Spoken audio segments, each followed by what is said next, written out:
This podcast is supported by Siemens, your partner for industrial-grade AI.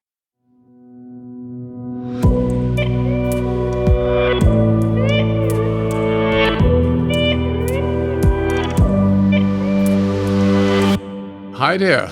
Welcome to a new episode of the Industrial AI podcast.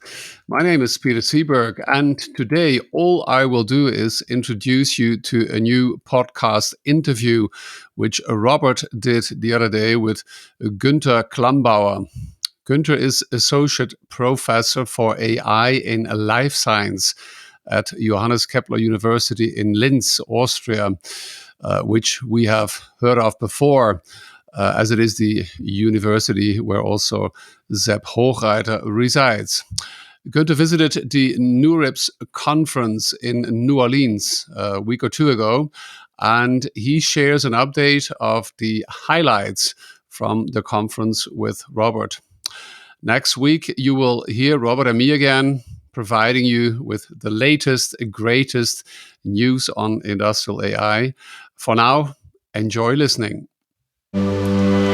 Hello, Günter. Welcome to our podcast. Hello, Robert. Thanks for inviting me. I'm happy to join this podcast. Günter, introduce yourself to the listeners briefly. 3 sentences. Yes. So my name is Günter Klambauer. I'm a university professor for artificial intelligence in life sciences.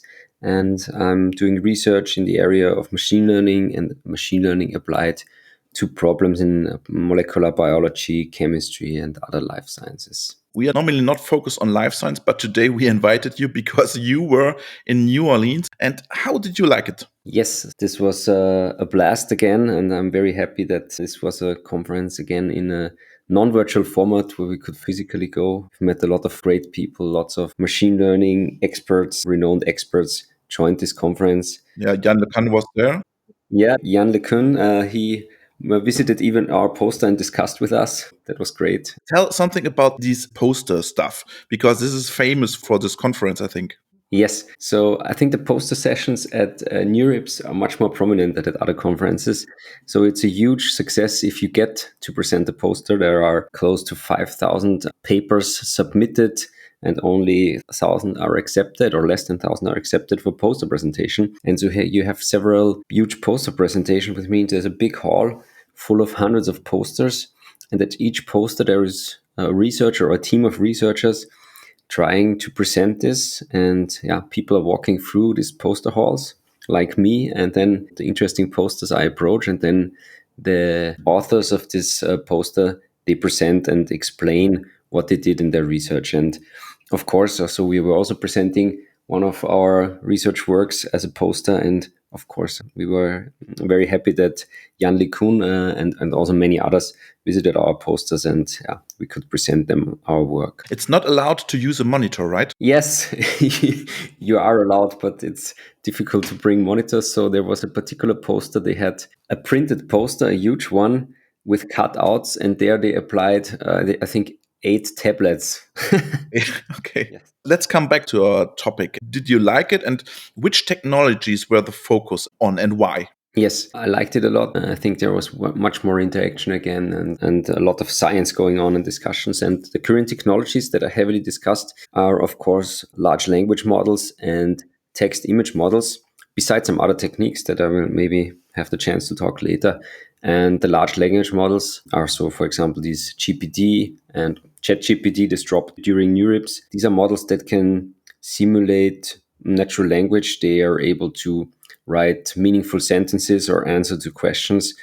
And they are heavily discussed not only technologically, but also with their implications for technology and society. You mentioned ChatGPT. What is your opinion on ChatGPT? For me, it's like other large language models. It is very good at producing text that is plausible, but it's not very good at, for example, like reasoning or memorizing stuff. So it's something like pretending. It's a person that pretends like to be involved in these issues and so on, and you can easily trick it, and it makes a lot of errors. But from the scientific perspective, to get to this level of having a machine learning model, a neural network producing text of that quality is of course a great success. But it's completely over exaggerated, for example, to mention that these large language models have any form of consciousness. But that's maybe a topic for the research in the future. Yes, of course. There was a talk by David Chalmers, only focused on finding out or shedding the light on whether large language models could be conscious and on consciousness from different sides. So I think putting that aside, the large language models in science and research, they will continue to be relevant. People will come with other models. So currently these are mostly transformer based, whatever that is, and they get better and better when you scale them up.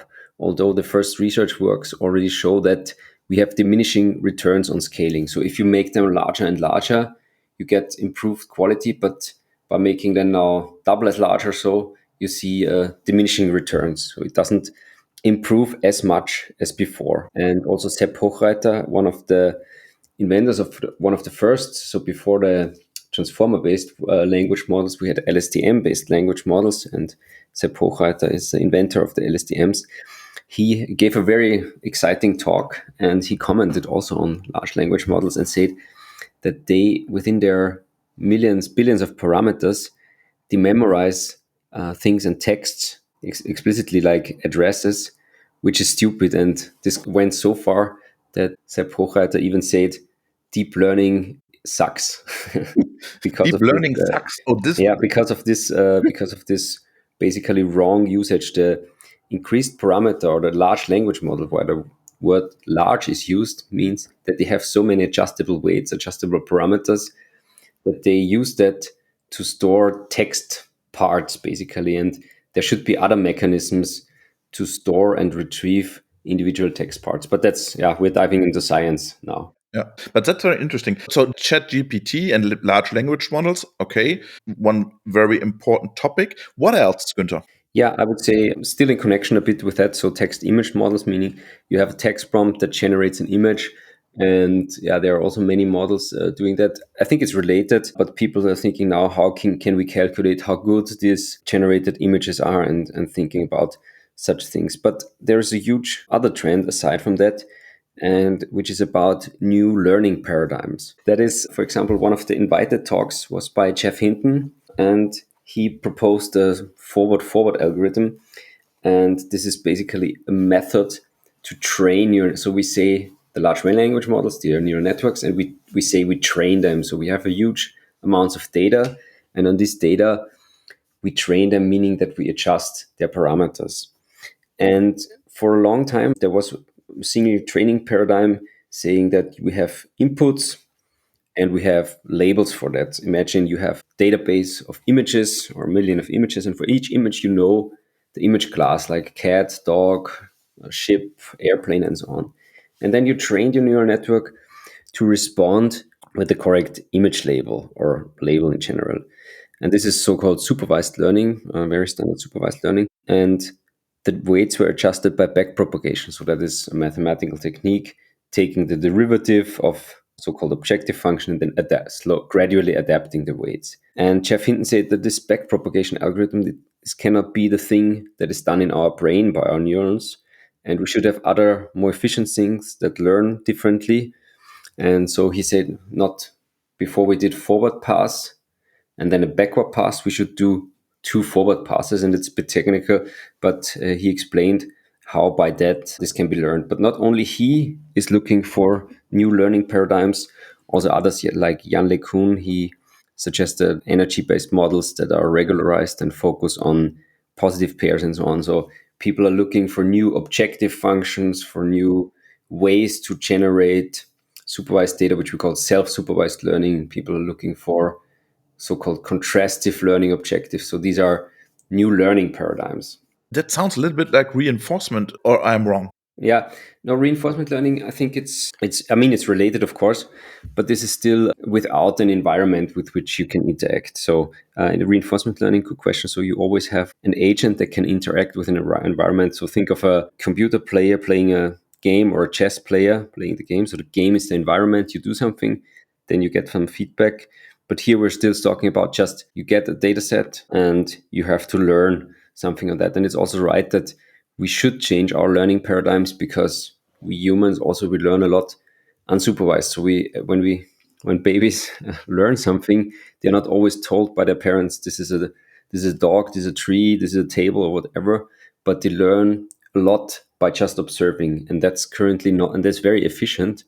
And that's not how the neural networks, how the large language models currently learn. And therefore, we could probably improve AI's machine learning by coming up with new learning paradigms. That's very interesting because my co-host Peter always says that reinforcement learning is very near how humans are learning. And you say, no, that's a different perspective, right? Yes, because we humans, I don't think we learn a lot by trial and error. So you go around and I don't know, you try something and you fail and then you adapt your strategy. But that's not the usual. I think we have a lot of knowledge about the world by just looking at it. If we see an object from different perspective, we know this belongs together. We see babies see someone, they don't know even how to move their hand, but then they move the hand and this hand moves another object, and then they have just, whether it's good or bad, they just, I don't know, maybe they intrinsically generate some reward, but still, but just observing without any strong feedback, this was good or bad, we know how things work and which things belong together and what are objects. I think this observe is very important because we learn a lot while we observing a situation also. Yeah. And also temporarily, for example, we think that temporarily are close together. So we think often that this belongs together. If I move this glass on the table and suddenly it dropped, this must have something to do with my moving of the glass. Then suddenly it started to drop. So I think, yeah, it's not only reinforcement learning, definitely. What will this approach change? I think it's a bunch of approaches, and it's unclear at this point which new learning paradigm will take over. 2021, I always say, is the year of contrastive learning, contrastive loss. There were many successes. For example, this contrastive learning. Can you explain for our listeners what it is? Contrastive learning from last year, for example, the CLIP algorithm. This was the first time you could embed text and language in the same embedding space. And this allowed for all these text image models where you can start a text prompt and generate an image. And this was allowed by contrastive learning from last year. And this is already changing a lot. So how people interact with AIs is now enabled by text because we have a common embedding space of images and text. So this has already changed a lot. New learning paradigm, contrastive learning, has already changed a lot and will continue to do so. It could be, so if I'm very sure that this would allow in many ways that humans interact with AIs by natural language, meaning to tell the AI by just in text to this and this, but also like the output of an AI system, maybe so the AI does something, steers something or finds something out, and it's often it's often completely different coded in the AI, what it does, for example, which action it takes. But at the same time now, AIs might be able to write out a small text saying, okay, I now changed my strategy. I went over there because I saw this and this. So all these interactions with AI systems, with machine learning systems, but also other AI systems, could now be enabled with having text and natural language as interface, basically. Günter, everything is very, very interesting. Now my question, because our name is Industrial AI Podcast. We are talking about industrial AI. What can we learn from these approaches in the industry? So I think industry is also one of the main profiteers, I think, of new AI systems. So I think this would help a lot by interacting in industry, for example, with text and having natural language as interface. I think there is a lot of improvement. And in general, improvements, for example, in image recognition, text. I mean, images can be taken anywhere. When you, for example, produce some products and you can check them by a camera and then find potential problems. This has improved also now with the new architectures for image recognition.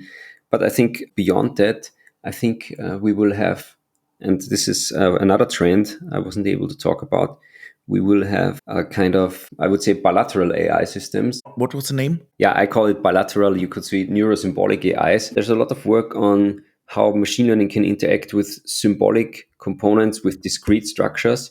And I think there are a lot of already great, for example, symbolic AIs or symbolic checks, symbolic procedures in place in industry, but they are not at full capacity. And now there's a lot of new research going on how to combine machine learning with symbolic AI. And this is another exciting trend that I can now mention. And this will also have an effect on industry, where these currently established, maybe some symbolic AI systems are already running, and they can be empowered by machine learning systems. I highly recommend our episode with Festo. That's a German automation company. Maybe you know it. And they are working exactly on this topic to combine these two worlds. Or is it one world? We don't know. Jürgen Schmidtler would say it's one world and not two worlds. What is your opinion? Is it one world or two worlds? It's one world, but currently these two scientific areas are two worlds, or mostly two worlds. So I know that, so also historically, this AI, symbolic AI research community and the machine learning communities were quite apart. And you also see that because we started with talking about NeurIPS, it's neural information processing system that was about neural networks, then machine learning, and you could hardly see any symbolic AI. And then also the symbolic AI persons, they have their researchers, they have their own conferences. So in the next years, in order to advance to a new level of AI systems, these two communities have to get together and form AI systems that work in this one world that needs both. And in that connection, I also want to mention that there is a lot of research work and a research trend now going on causality. So people try to develop models that are able to find causal reasons for people or for things happening, and to identify causal features. And this is a huge trend that also will affect industry, I think. Let's come back to the conference. What did you present? What was your topic? Yes, good. It's about the contrastive learning objective and paradigm. Okay. So this famous CLIP algorithm that changed everything from 2021. It feels very old now, actually, although it's only a year old. So this CLIP model, contrastive language image pre-training, I've talked before, this enabled to embed natural language and images in the same embedding space and allowed for this text-based generation.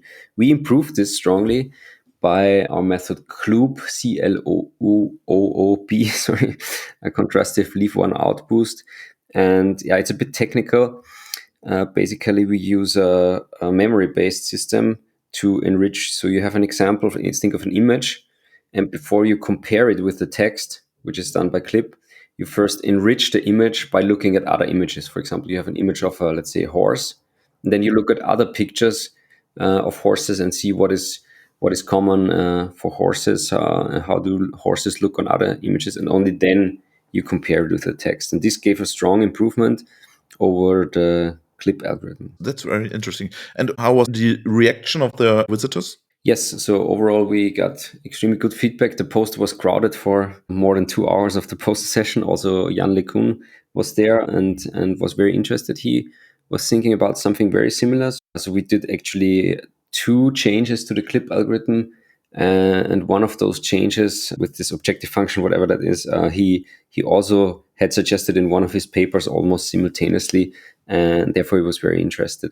Although in general, he gave also a talk, Yann LeCun gave also a talk and said the community should abandon contrastive learning methods for regularized methods.